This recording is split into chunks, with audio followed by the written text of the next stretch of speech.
రాణగారు రాణగారు ఏంటి మీరు చేస్తున్న పని? రాణగారు రాణగారు ఆగండి. రాణగారు రాణగారు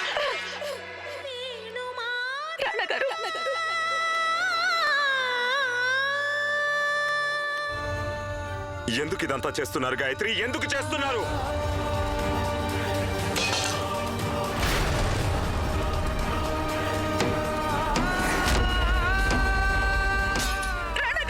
వదలండి, మమ్మల్ని మేము శిక్షించుకుంటున్నాం.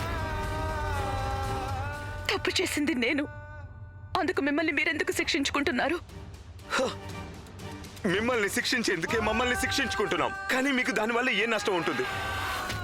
ఒకవేళ మా బాధ గురించి మీకు ఏమాత్రం అర్థమైనా మీరు ఈ పెళ్లి జరగకుండా ఆపుండేవారు. ఈ రోజు మీరు తొడిగిన ప్రధానపు ఉంగరాన్ని మా వేలు నుండి తీసేయకుండా మా చేయి పట్టుకొని నిజం చెప్పుండేవారు. కానీ మీరేం చేశారు? ఈ రోజు ఇటు మీ భర్త అటు రహస్యాల మధ్య రహస్యాన్ని ఎంచుకున్నారు. గాయత్రి, ఇంతకీ ఆ రహస్యం ఏమిటి? మీరు మమ్మల్ని ప్రతిరోజు కొద్ది కొద్దిగా చావటం అయినా చూడటానికి సిద్ధపడుతున్నారు, కానీ ఆ రహస్యం మాకు చెప్పడం లేదు. రాణగారికి కల్లో కూడా ఈ నిజం తెలియనివ్వకండి. రాణగారు నమ్మకమా? మీకు అర్థం కూడా తెలియని పదాల్ని వారాలని ప్రయత్నించకండి గాయత్రి. మీకు నమ్మకం గురించి ఏం తెలుసని? మీకు మీ భర్త మీద నమ్మకం లేదు, ఆమీర్ కోట్ రాజు మీద నమ్మకం లేదు. ఒకవేళ నమ్మకమే ఉండుంటే మీరు మాకు నిజం చెప్పుండేవారు.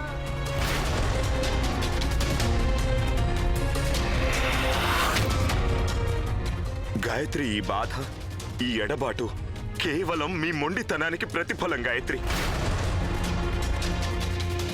ఈరోజు మన ఇద్దరి మధ్య కేవలం 7 అడుగుల దూరం ఉంది.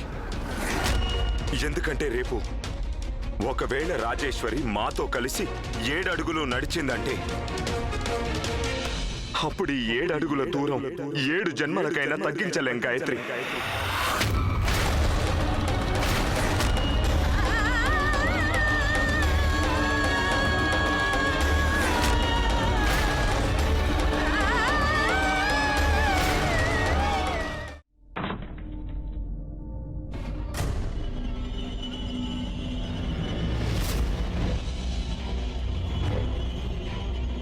శత్రుత్వానికి కూడా హద్దులుంటాయి గాయత్రి. ఈ రోజు నువ్వు ఆ హద్దుల్ని కూడా దాటేశావు. ఈ చేతులతోనే మా అన్నయ్య అస్థికలు పడేశావు కదా. ఈ చేతులకు శిక్ష పడాల్సిందే. పద.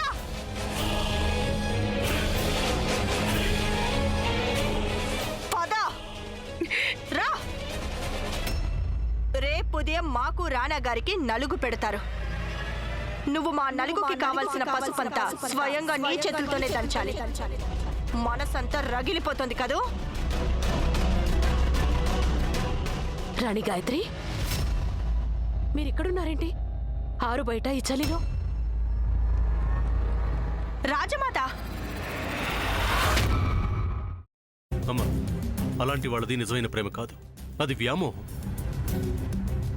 ఎగ్జాక్ట్లీ చిన్నత్త, నిజంగా ప్రేమించుకున్న వాళ్ళు అలా చేయరు. ఎంత మనసు విరిగిపోతే కన్న కూతుర్ని పట్టుకొని మా దృష్టిలో చచ్చిపోయా ఉంటుందా తల్లి?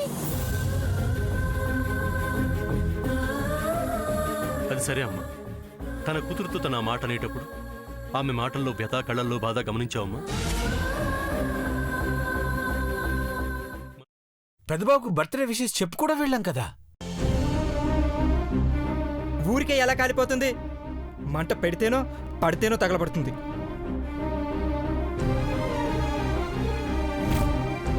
కరెక్ట్ చిన్నబాబు, నీకొచ్చినట్టే నాకు డౌట్ వచ్చింది.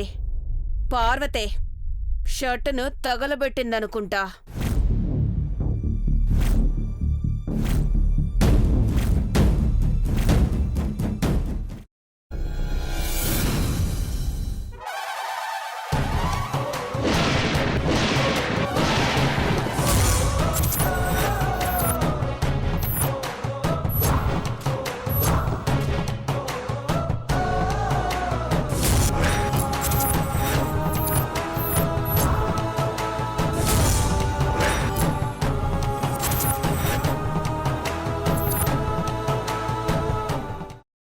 కున్న తర్వాత పొట్టు తీసేసి చాప్ చేసి పక్కన పెట్టుకోవాలి. ఒక ప్యాన్లో కొద్దిగా నూనె వేడి చేసి అందులో ఆవాలు, మినప్పప్పు, శనగపప్పు, కరివేపాకు, సన్నగా తరిగి పెట్టుకున్న ఉల్లిపాయలు వేసుకుని 1 నిమిషం పాటు వేయించుకోవాలి. ఆ తర్వాత కాల్చి కట్ చేసి పెట్టుకున్న వంకాయని కూడా అందులో వేసుకుని బాగా మిక్స్ చేసి బౌల్లోకి ట్రాన్స్ఫర్ చేసుకుని అందులో తగినంత చిక్కటి పెరుగు లేదా పల్చటి పెరుగు వేసుకుని మిక్స్ చేసి అన్నంతో కానివ్వండి, చపాతీతో కానివ్వండి సర్వ్ చేసినా చాలా బాగుంటుంది.